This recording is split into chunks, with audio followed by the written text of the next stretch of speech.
In this video, we will review the steps for detailed exegesis that you will need to use both in your expository sermon preparation and in the final sermon prep.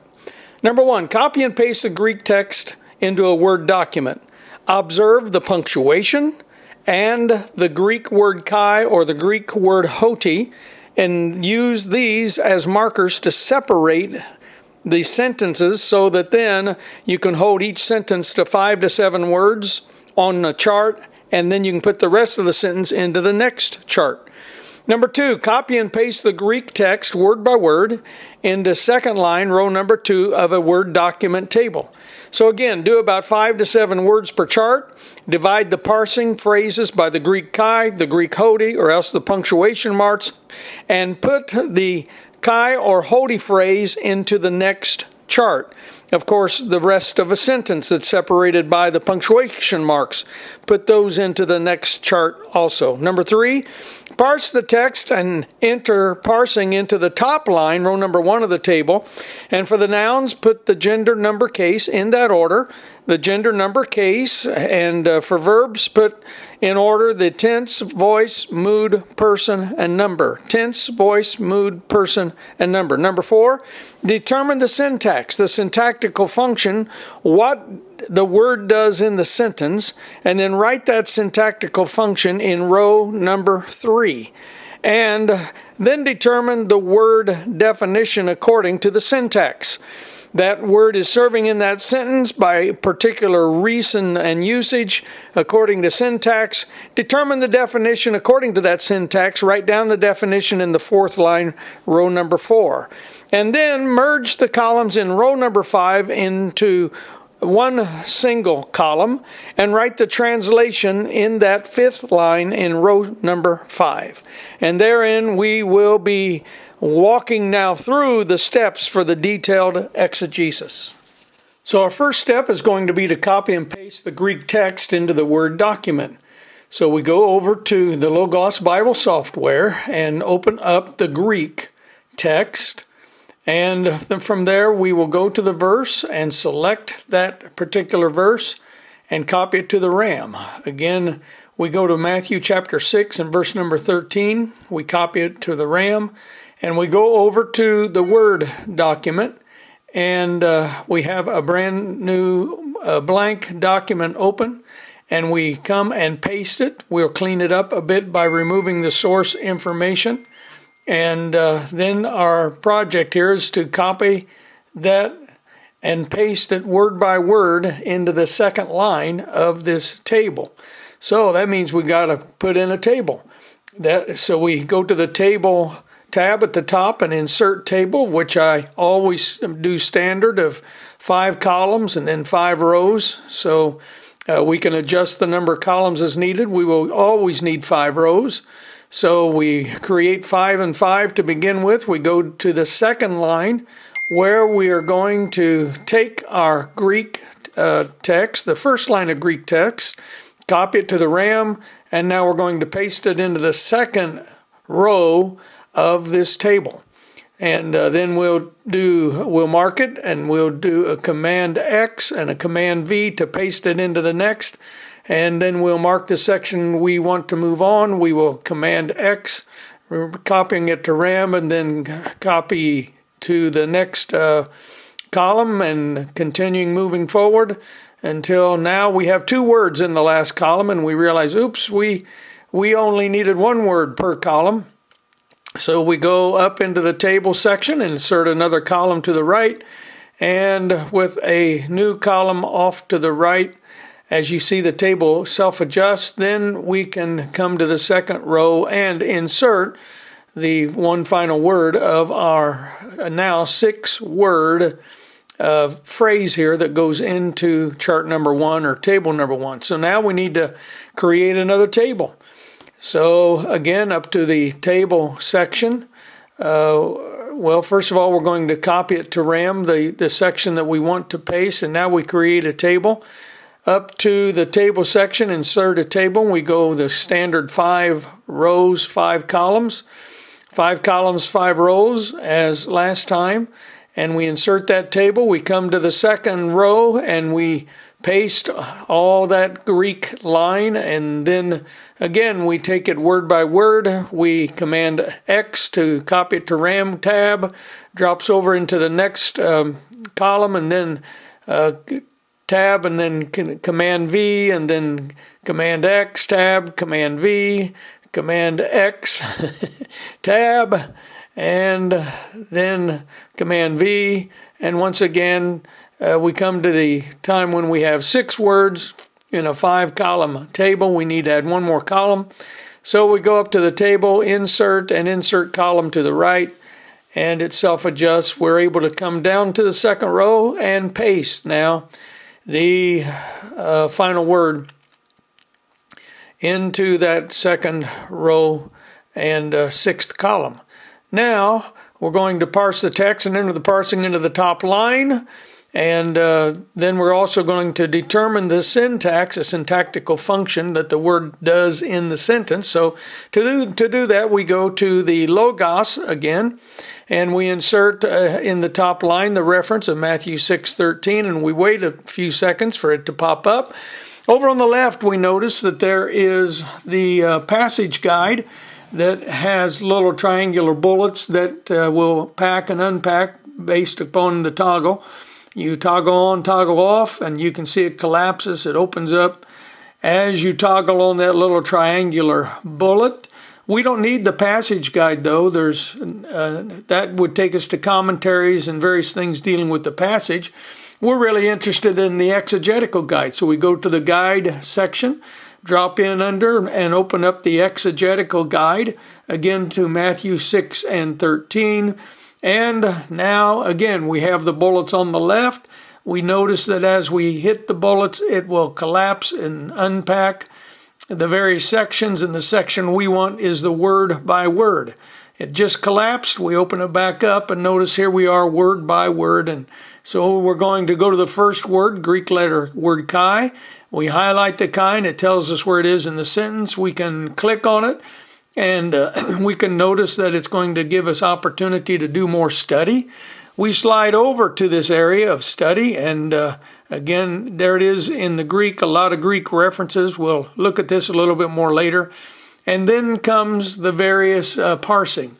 So we see this is a conjunction, a logical connector, and so that's going to serve as the syntax.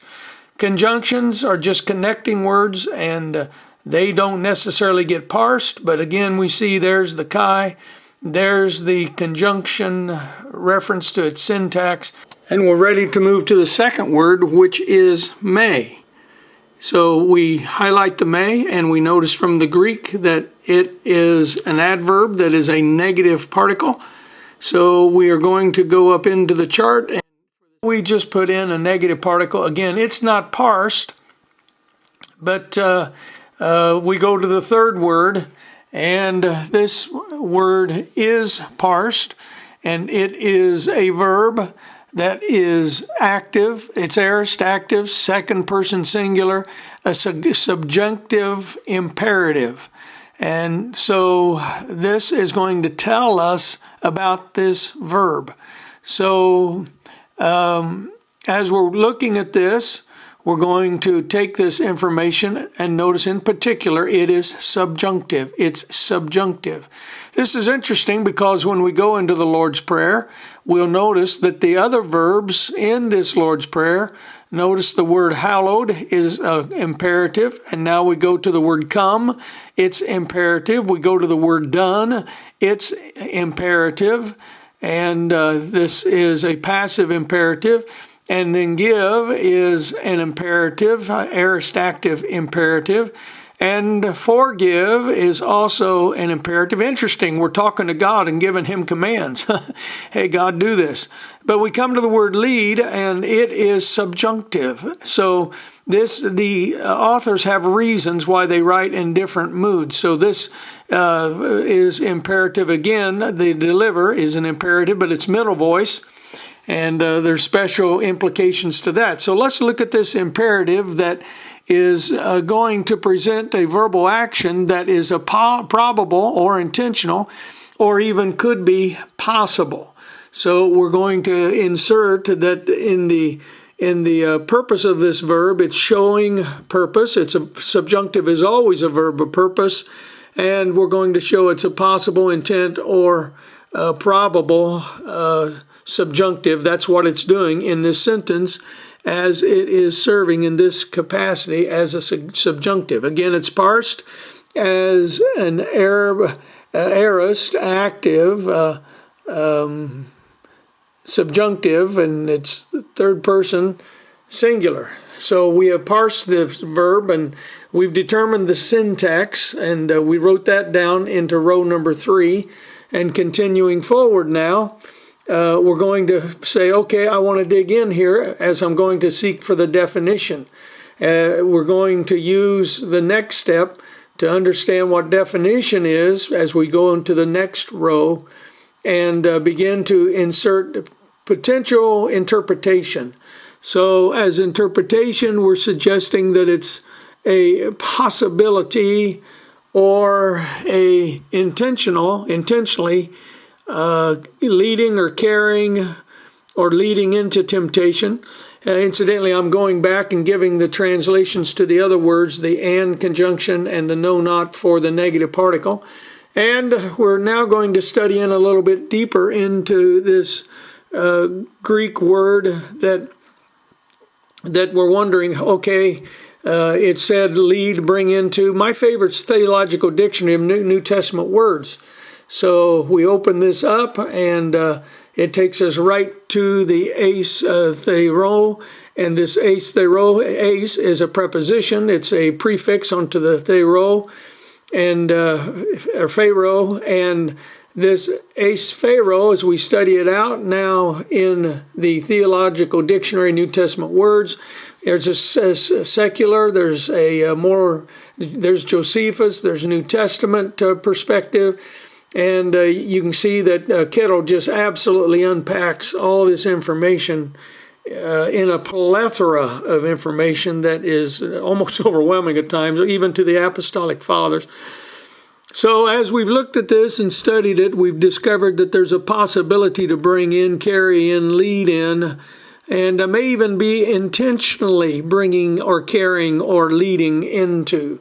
It is the Greek word ace, the prefix, which is standardly translated as into.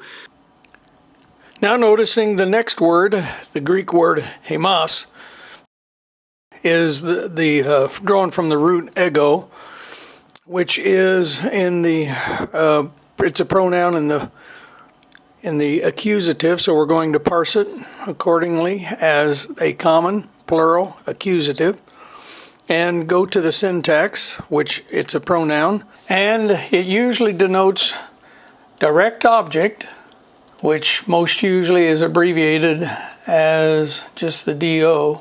It will receive the action of the verb. The direct object receives the action of the verb.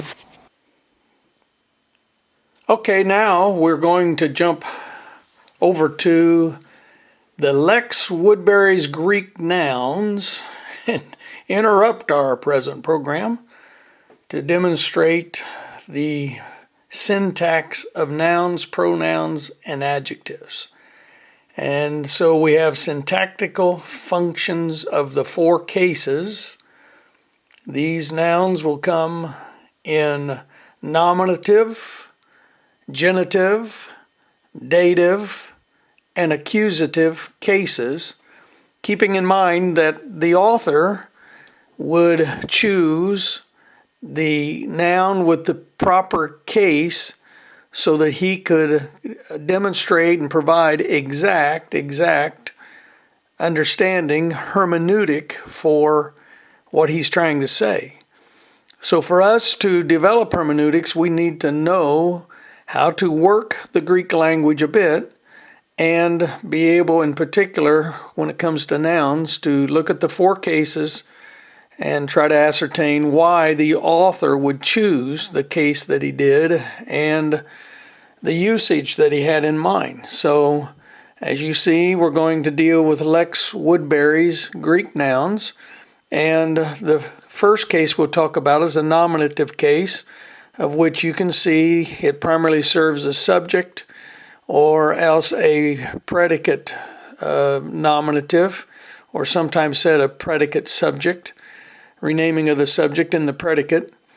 And those are the only two usages for the nominative case. Then come the other three cases, which are often driven by the prepositions. And so we have clicked here on the prepositional chart that I gave you. This is not actually from Woodbury, but it gives you a visual how that the Greek word in is meaning in, as in English, right in the middle of. And the Greek word eis translates primarily as into, sometimes as in, sometimes it's the most versatile in various translations, and you'll see that as you work through eis. And then the pros is approaching, and the peri is around, and the epi is upon, and the meta is with, and the apo is from, and the ek is out of. Kata is against or down, and the dia is through. And according now we can kind of get a visual of the prepositions. So again, these prepositions are going to be followed by an object of the preposition, meaning there will be a noun that will follow the preposition. So if the preposition is in the genitive case, the object of preposition will be in the genitive case. If preposition is in the dative case, the object of the preposition will be dative, and same for accusative. So taking a look at the genitive case, you can see that the genitive case is a comparative grammar that, let me move on down, to be called to decide the point. So read this when you get a chance. I'm looking at very small print.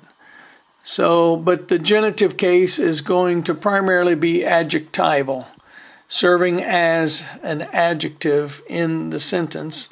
And according to this grammar, we demonstrate that there's going to be all the way from one usage of the genitive case all the way up to 18 usages of genitive.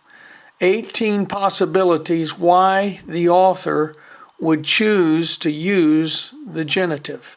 So when we see the genitive case being used, then we need to decide, okay, a lot of times we start by looking at the preposition that's used, and the preposition in use will give us a big clue as to why the author chose to use the genitive and how that it then is to be translated. So in the case of apo, ek, and krodis, is all these prepositions then are pointing to a genitive of separation.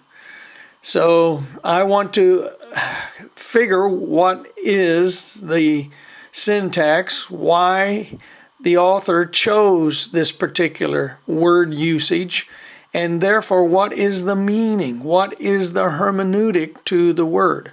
So we go all the way through the genitive, and we'll shuffle through these. A lot of times it's trial and error.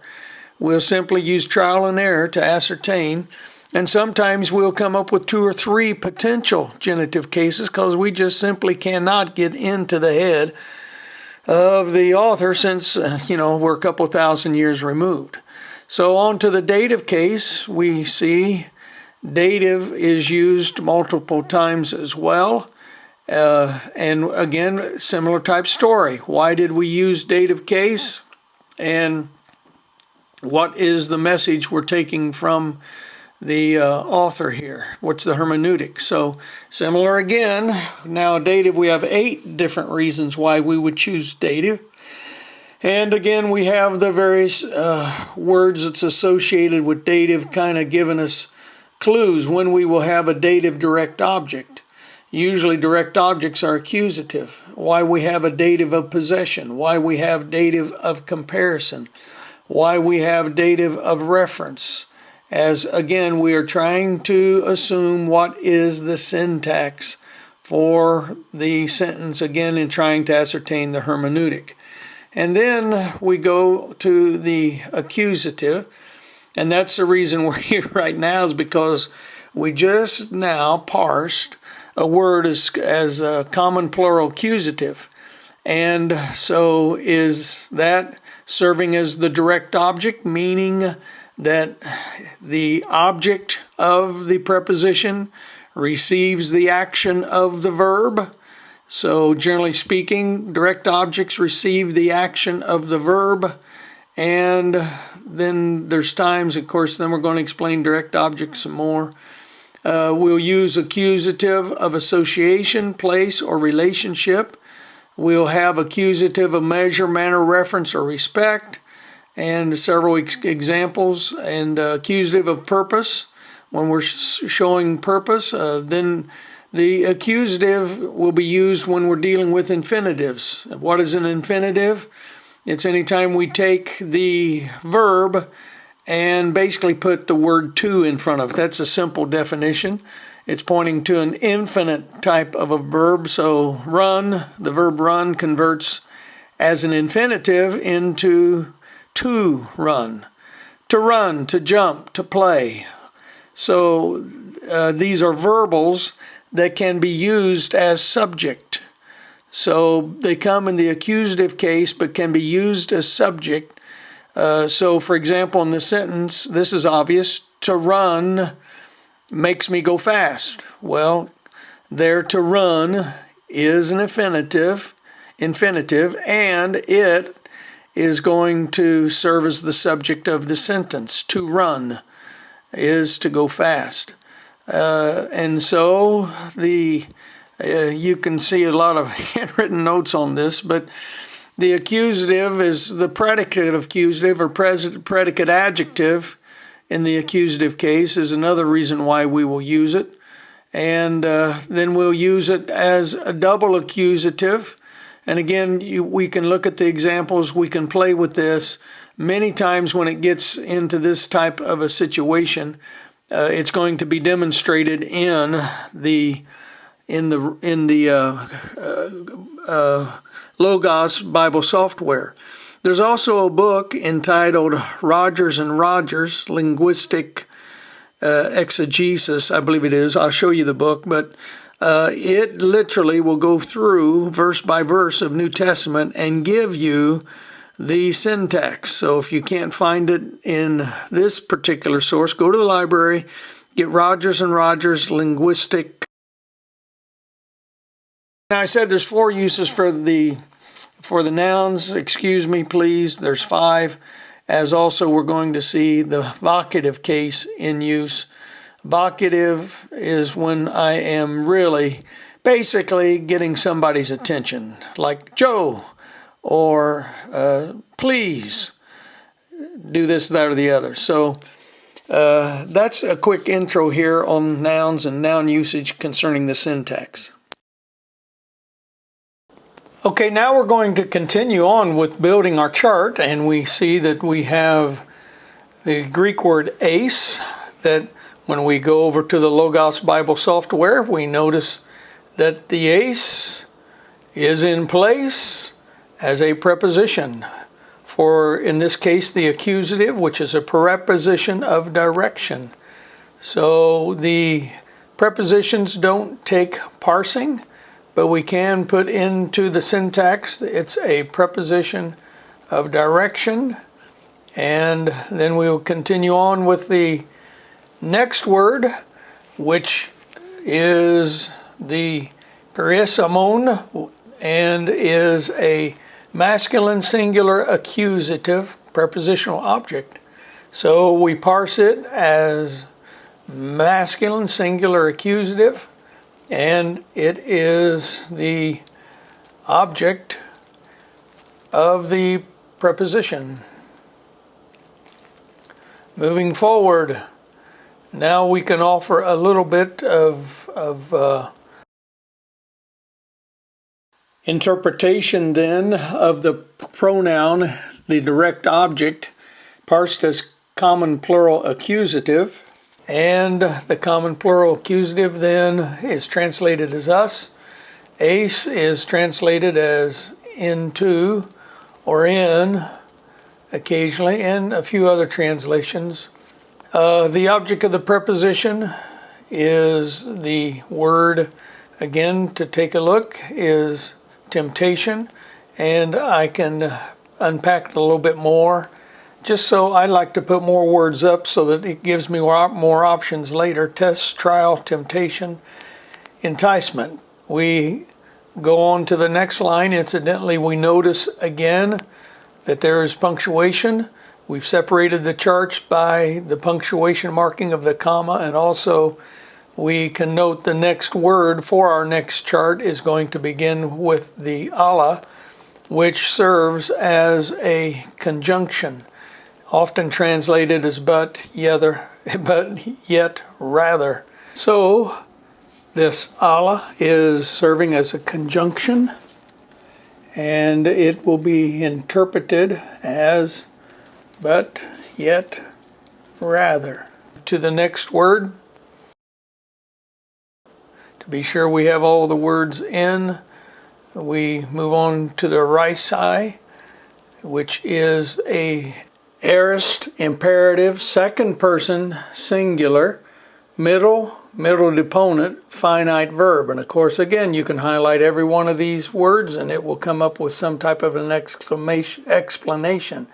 So it's, as we parse it, aorist imperative, second person singular, middle deponent, finite verb.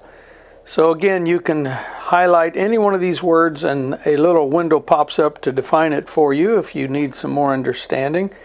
And we're just going to go over to the Word doc now and put in the parsing that it's aorist, deponent, imperative, second person singular.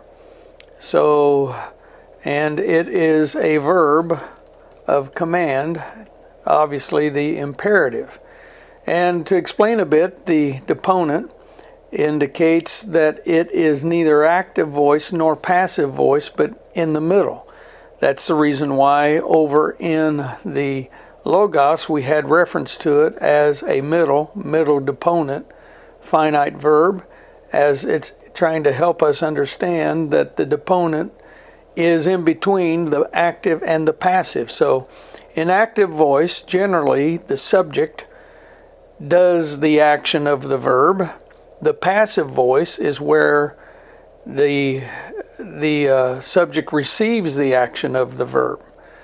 So the instance, the boy hit the ball, is referencing the boy as the subject actively hit the ball.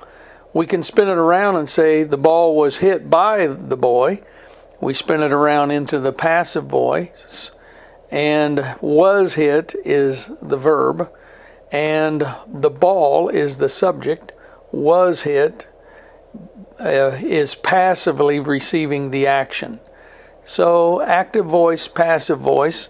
Passive voice in English is usually assisted with the helping verbs is, are, was, were. So when you see is, are, was, or were, that is written in passive voice. In active voice, there is no is, are, was, and were. We drop the helping verb. So in the deponent, we have an in-between situation between active and passive, meaning that the subject actively participates while the subject also passively participates, much in a reflexive sense. So in this instance, of course, we're going to know, because we know the rest of the phrase here, deliver us from evil.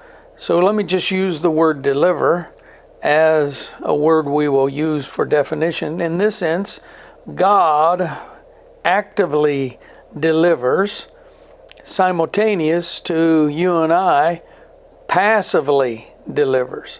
In other words, this is not done totally by God, nor is it done completely by us.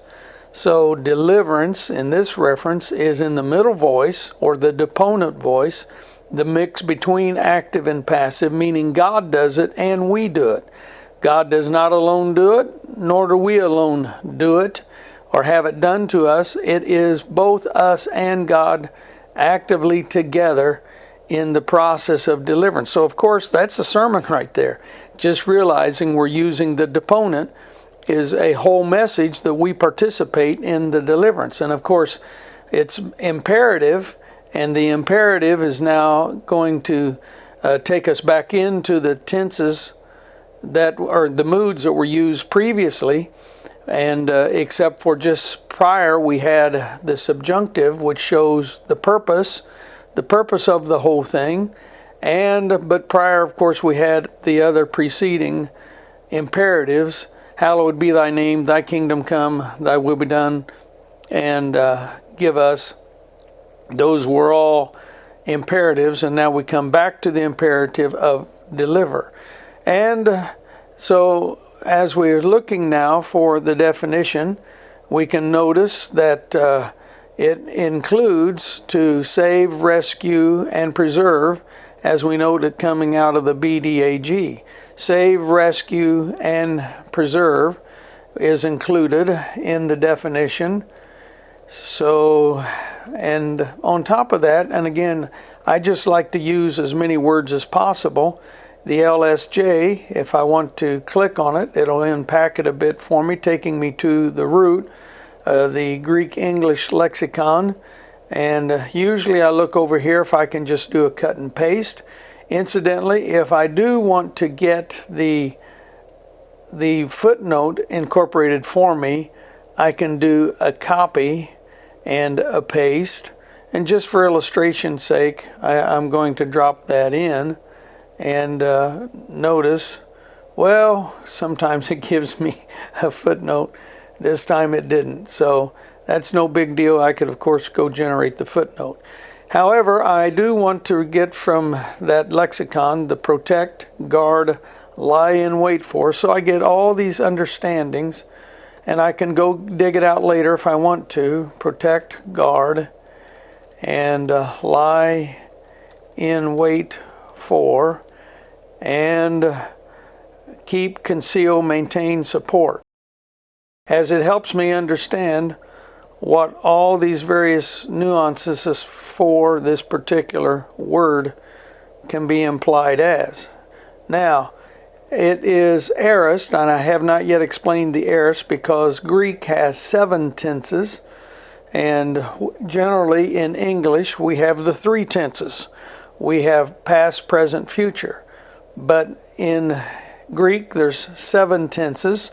The aorist gives us a snapshot event. It's the presenting of the action of the verb as a snapshot. So it's like going to a theater and the play, as the curtain lifts, is suddenly played out completely in front of you in one snapshot. It's like when you take a look at a snapshot, you can get an idea of the entire story. So just at a glimpse, you see the entire story like a snapshot. So this aorist is serving in this capacity, the overarching story here being revealed in a snapshot. And so giving you just the heads up that the aorist is another tense that oftentimes is translated past tense. In this instance, it will be translated as present tense. Now, if we want to go grab some more understanding here of the rhysai, this verb that's usually translated as deliver, it may be such an important word that I want to really unpack it some more. So I can sometimes click on it and it'll give it to me in more detail as it's kind of trying, but or I can go and I can click into the rest of the listing. And in particular, I usually, if I want to really study it out, want to detail it through the Theological Dictionary of the New Testament, Kittle's famous Theological Dictionary of the New Testament. And there it's going to give me the great basic meaning of the Greek, its Hebrew equivalent. I want to go study it out from the Hebrew. Of course, it's going to use the Septuagint, referenced as the LXX. and show me what it means through the Septuagint, but then it's going to narrow it down into the Greek and actually in the Greek culture how it gets used, and then even more narrow in the Old Testament as it's explaining it and its distinctiveness. And of course what I'm after ultimately is in the New Testament, how this is getting used. There's my reference, Matthew 6:13 in the New Testament. And then on top of that, it's going to even go beyond, many times it goes beyond into the Ante-Nicene Fathers. That's how they used it in their writings. Apparently none of the fathers used this particular verb in their writings. So again, in particular, I'm going to study out the New Testament usage, and there's not too much there from Kittle, but there's enough, of course, that's going to give me a better understanding. And actually, when I do study this out, its content always means to save. And men are always the object, and God is always the author of the salvation. In this respect, the usage is fully dependent on that Old Testament dependence. And when we then go back into the Old Testament usage, we're going to notice again how this word deliver is of keeping salvation, keeping man in the sphere of the saving presence of Yahweh, and it's driven by faith, and it is a reference of deliverance that is lifting a person out of a stressful situation. It's a constricting place, and I'm pulling this terminology from other studies that I've done, and I could go dig it out. But anyway, it's a huge concept that God lifts us from a constricting, stressful place into a roomy, safe place. And apparently it wasn't Kittle that I lifted that from. But of course I could go dig around and find that. That's just from a previous thought of previous study. So anyway, I want to go study this out more and say I can't get to it from that angle. Let me give you some understanding here of the guides as we're talking concerning Logos. And there's the passage guide that we've noticed. There is the exegetical guide that we've been in. Now is the Bible word study, and this is where I'm going to take the word deliver and notice, okay, the Hebrew words and then the Greek word. There's the root, the ruomai, that is my root word, and from the root I can click on the root and it's going to unpack it for me. There's my Matthew 6:13 reference, and I click on the root, the ruomai, and it's going to give me the lema and opening up this particular area of study. And it's going to give me all kinds of more information. For one, it'll give me the listing of the dictionaries that I've already just referenced, and you can see the list of dictionaries that's in my Logos.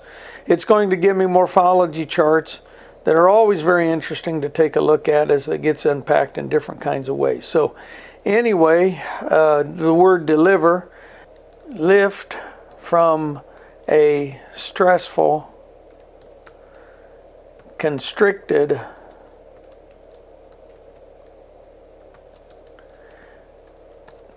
dangerous, to a safe, spacious place. On to the next, which we will notice here for some reason is not highlighted in the Logos Bible. So we click on it to open that up, otherwise we'll go down there and it would not be there. So the Greek word hemos, which is from the ego, and it's a plural. It's a personal first person pronoun, plural accusative. So most of these pronouns can be listed as common plural accusative. Sometimes, of course, they're masculine, sometimes feminine, but oftentimes they're common. And in this reference here, we have the hemos as serving as an accusative, which means we can go over to Lex Woodbury book and notice that the accusative is going to have several reasons why the author would have chosen it.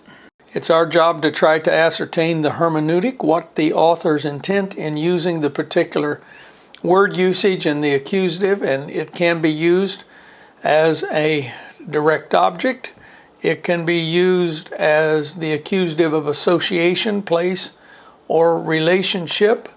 It can be used as number 3, the accusative of measure, manner, reference, or respect. And it could be used as the purpose, accusative of purpose, results, or cause. And we go on to the next word, apo, which is a preposition. It's nice to know your prepositions. Truly, it's worth simply looking at that preposition chart early on and memorizing it. So most likely, yeah, apo is not highlighted here. So we need to highlight it. And then incidentally, your definite articles are all good to know what they are, that you can spot them quickly as well. So apo is a preposition meaning from, and then to going down to it, so we can see what we're doing here. We've highlighted it so that it gets opened up. And apo, as we mentioned, is a genitive. It's telling us a genitive of separation. So there you go. That's a nice little clue for you. Preposition serving as genitive, and that actually is going to be the object of the preposition and serving as genitive of separation. But so there's no, again, for the prepositions, there's no parsing. Above the definite article, it's going to be parsed exactly the same as the object of the preposition, which both are going to be singular masculine genitive, genitive singular, or masculine singular genitive. As I've mentioned, many others will use parsing measures other ways, reverse if you want. I'm encouraging all of us to do it according to this little pattern that I'm showing us. So just to confirm, apo is going to mean from, away from. So from, away from. And to is going to be the, and or this one. Again, it is the definite article, which I'll often will abbreviate. The, and then the poneru is translated as wicked. So I take a look here into the BDAG and notice as I open it up that there's a little bit more explanation here.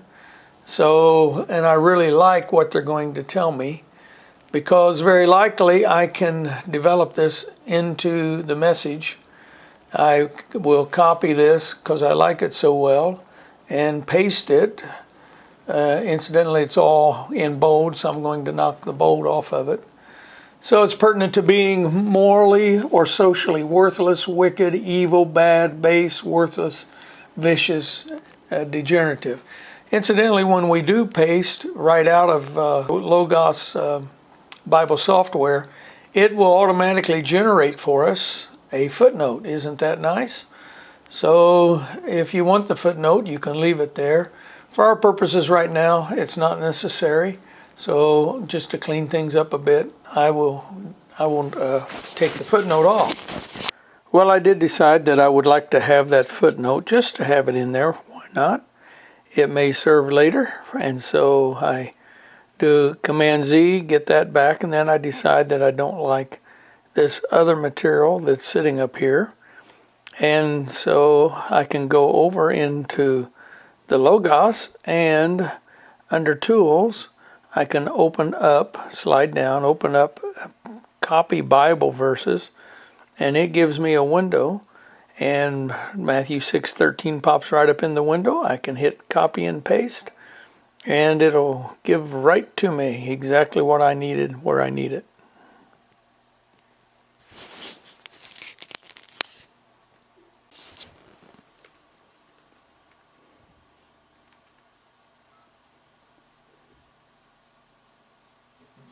Okay, now we've done all of our hard work here in research, and we're going to make it to where we can now blend our columns all into one. So we're going to merge cells, and we're going to therefore create space to be able to work our translation. The translation, of course, is what we're really after here. So as we look to the first section, we're going to, and we can pick up, of course, from King James and from the other translations, and it feels like "do not lead" is an appropriate translation, and I often will give myself parentheses so that as I'm studying later and musing over these items, then I can potentially work them some more. Do not lead, and I will say that's subjunctive, indicating purpose, and therefore intent, intended, and lead appears as good. Translation.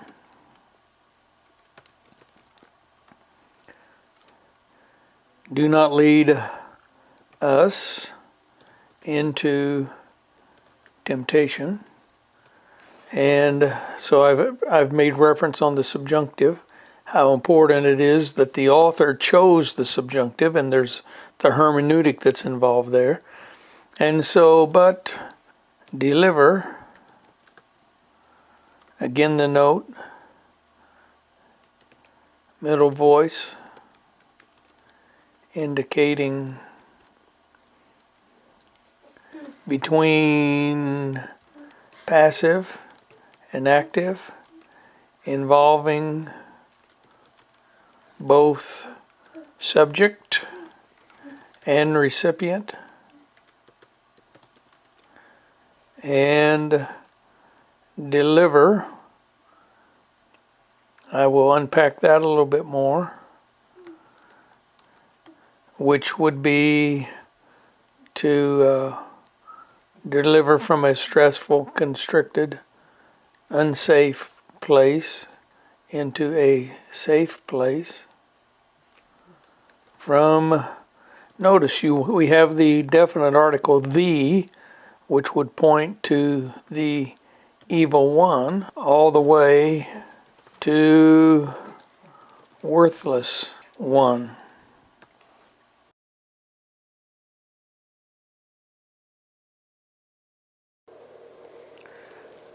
So as I mentioned, this operation of developing these charts that includes the syntax and the Greek words, Greek text, will serve you as a gift, really, for the rest of your ministry.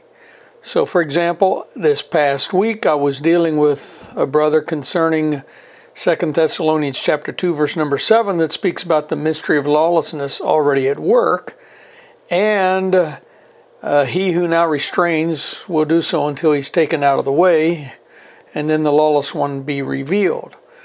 So in dealing with him, I did just a quick unpacking of the phrase, only he who now restrains will do so until he's taken out of the way. And in this unpacking, I have put it now before you as the monon as the nominative singular accusative, adverb of degree, alone, lonely, only, and then the ho as masculine singular nominative, serving as the definite article, or the one, or he Also, it's a pronoun, translated he. And then the catechone, that is the word preventing, hindering, restraining, because it's parsed as a participle. Present active participle, masculine singular nominative. Of course, the ho is in the exact parsing as the masculine singular nominative participle. Participles, as I've mentioned, get translated most usually by adding an ing to the word. And then we have a temporal adverb, arcti, that is now, just now, at once, immediately. So only he, and I inserted the word who, only he who is in the state of preventing, hindering, restraining now and immediately. So then, interesting enough, we have one adverb that ties the first part of the phrase together, and then a second adverb that answers it almost with an amazing answer, again, just by discovery here. We have it's a conjunctive adverbial temporal subordinate clause preposition, conjunctive preposition, translated as until, to, as far as. So preventing, hindering, restraining now and immediately will do so. Of course, that's an insert. Until, separating. So how do I get the word separating? And this is a key point, is as we are working the syntax, what we discover in syntax, we can pull right into the translation to help get a more clear understanding. The author has used the genitive, of which there's 17 or 18 different reasons why he would choose genitive. And this genitive is a genitive of separation. Fortunately, the Logos Bible software gave me that information. If not, I could have gone to Rogers & Rogers Exegetical and Linguistic Study and come up with the same type of information. But then I can pull this separation right into the translation. So we have an adverbial temporal subordinate clause. A clause is a standalone for the significance of a purpose usually. So a genitive of separation, the object of preposition then is the among, the word among, the object of preposition, and it's a verb of purpose as we have a deponent. Remember, the deponent is the middle voice that is middle between active and passive. So we have the subject doing the action. We also have the recipient doing the action simultaneously. The middle voice, the deponent as it's called. Active deponent, subjunctive, third person singular. And this is the Greek word genetai, which is the verb of purpose. And it means to become, enter, or assume certain state of condition. It is a state of being. So we'll do so until separating from, and incidentally, this is the neuter among, so it's not masculine, not feminine, actually blended, probably both masculine and feminine, as the neuter among becomes by a middle deponent voice. So a blending of both subject and recipient participating in the working of becoming. And so now we can see that there's an only, the one is masculine singular nominative and can reference he, meaning the Spirit or God or Jesus, is the preventing force, restraining, and continues to do so until when? Until the becoming. The becoming of what? The becoming of the among.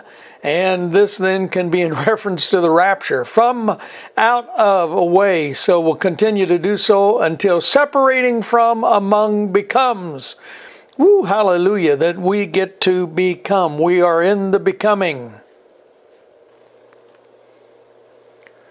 So again, this serves as a gift to help us when we can really look at the syntax, realize why these words are all chosen as they are, and then blend this into a full comprehensive understanding in the hermeneutic to get to the meaning of the author, which of course in this case is the Apostle Paul, and the Holy Spirit helping us understand that the preventing this attributive participle, it's attributive to the he that is doing the restraining. So we are renaming he, the attributive article. It's a renaming of this nominative. Nominative serves as subject. He restraining now until from among becoming, or becomes, subjunctive. So as we look at it, only he, again restated as preventing, hindering, restraining, now until, from out of, away from, among, becomes, enters, assumes the state of condition, the new state of condition, referencing a transformation of the people, the neuter people. So the he is masculine, the Holy Spirit or Jesus does the work of purpose, verb of purpose, subjunctive, as a deponent work between him and us, to the becoming, us to become, from among. Again, many will reference this as the rapture. So it's supported, the concept of rapture is particularly supported in from among the becoming. Again, when we look at this in the Greek, it's quite a bit different than what we could pull just out of the English. So now, as you have also picked up, we, to be more thorough, need to pick up the reference here in the front part of this sentence, for the mystery of lawlessness is already at work. So what we will do is once again follow the standard procedure of inserting a table. The table will follow the customarily shaping of the 5 columns with the 5 rows as just an initial insertion of. We will jump over to 2 Thessalonians chapter 2 and verse number 7, that we will end up pulling in the exegetical guide for 2 Thessalonians 2:7. While we're at it, we will also pull this up into our Greek text, seeing as how I haven't done that yet. And so we will go down and open up the Greek text as we will get the Nestle Island version of the 28th edition of Greek text. We will grab a hold of this and copy it so that it then can be dropped right into our Word doc. Again, as you're watching me redo what we've done before. And now I've already got the monon phrase here, so I can drop that, and you can see the punctuation of a colon in the Greek language. And again, I'm sure that Dr. Brickle has taught you how to do a bunch of this, and I encourage you to follow his teachings. And if whatever serves you best, as you watch me just kind of do the cut and paste thing, bringing in this passage phrase by phrase, word by word, as we do the customary cut and paste. This time I see that I am 2 words shy, so I'm going to insert into this table. I'm going to insert into the table columns, insert in the table columns to the right, and it only gave me one, so let's do it again. Insert columns to the right, and now let's do the pasting of the rest of our words into this. And now we are going to go and fill in the various exegetical breakout. And this is neuter singular nominative, toe, neuter singular nominative, and the gar is a conjunction, which is just a particle, adverbial causal. So we have a conjunction of adverbial causal. It's going to be shown as cause. This is a definite article. And then, the whole is a attributive article. There we go. Nominative. So let's give it more specifically. It's attributing to something, meaning it modifies something. And on to the next word, which does happen to be in the text. It's neuter singular nominative. And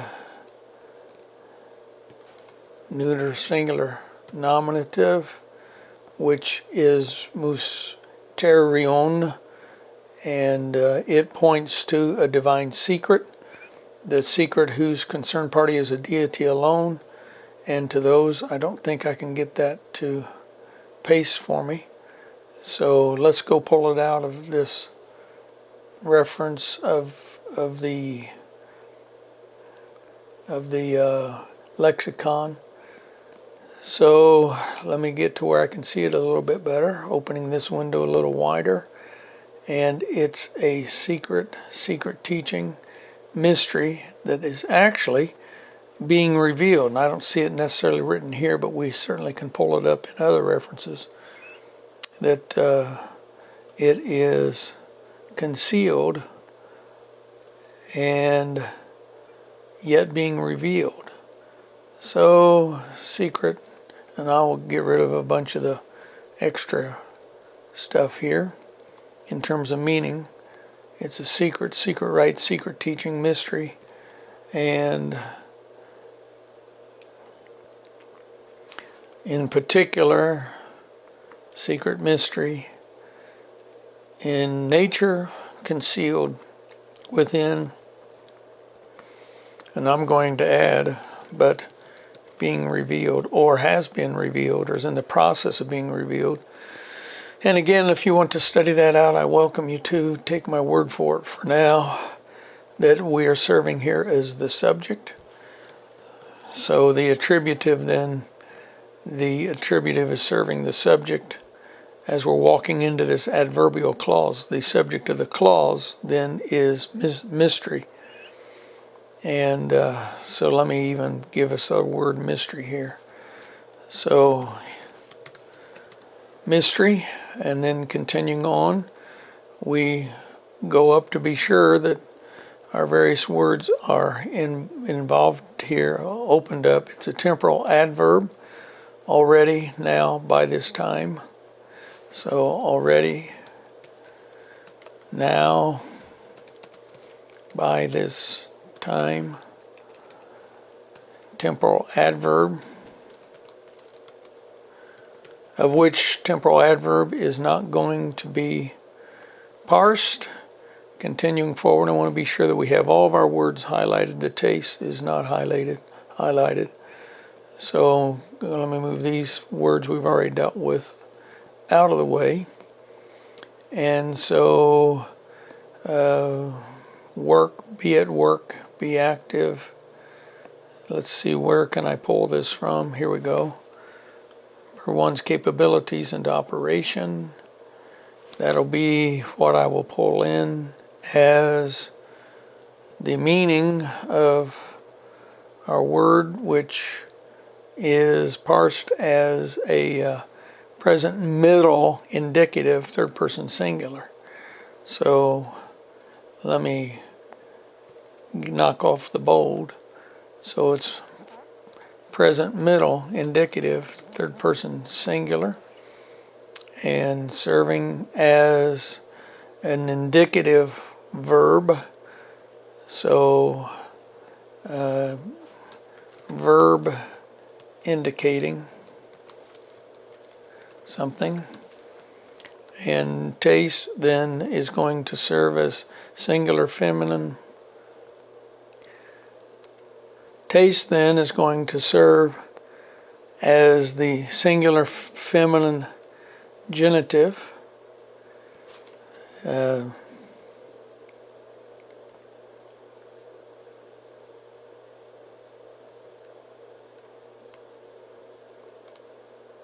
Feminine singular genitive, of which our next word is going to be parsed the same, even though I haven't looked at it yet to see what it is. Feminine singular genitive.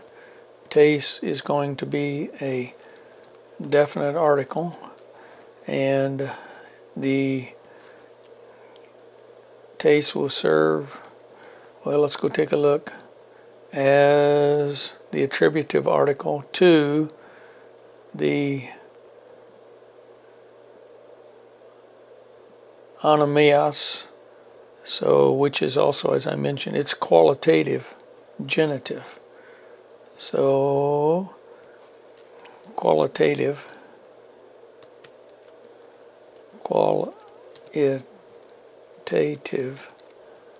genitive.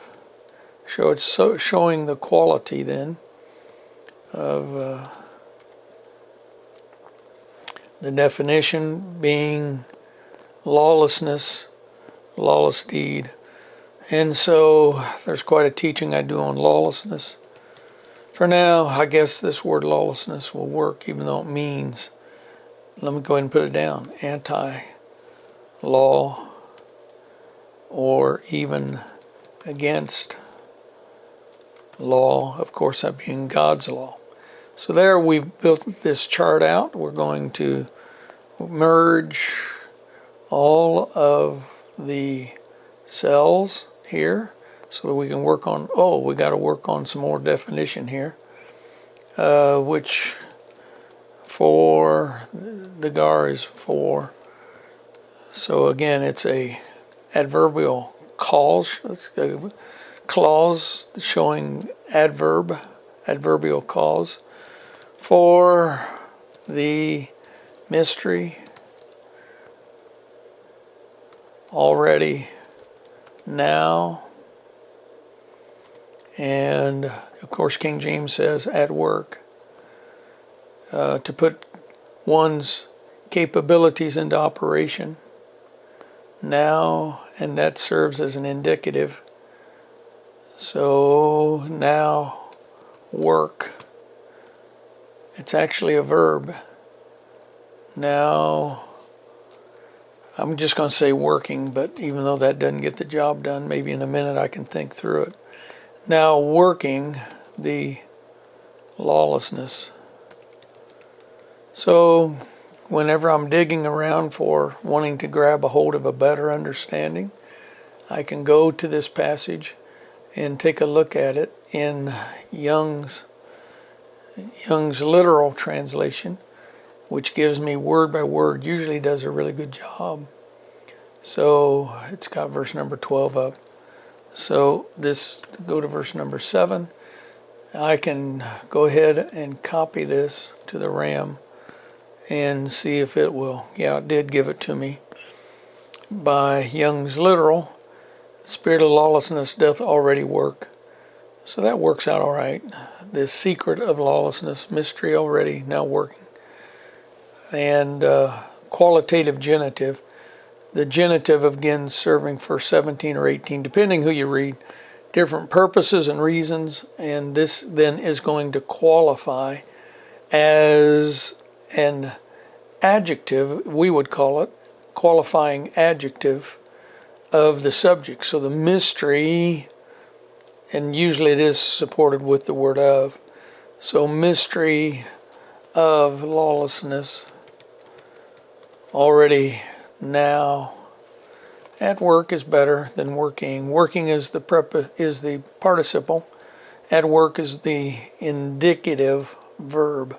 So it better serves.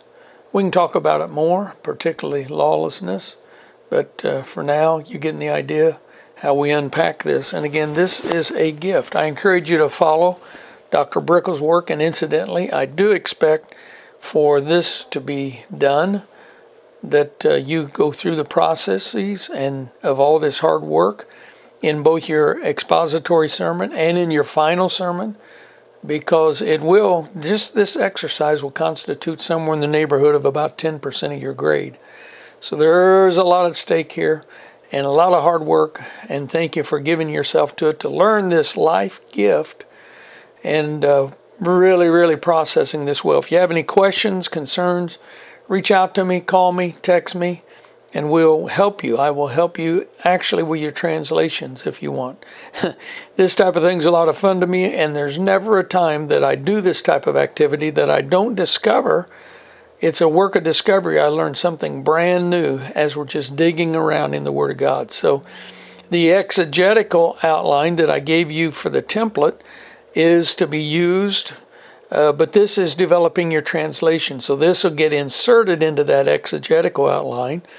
And that exegetical outline then is, again, a work that you use that template, return it to me. But also I need to see this work of your charts and all of the unpacking into the syntax of each and every word of the Greek text, so that we can know for sure you're getting this. I want you to get this because, again, this is lifetime gifts.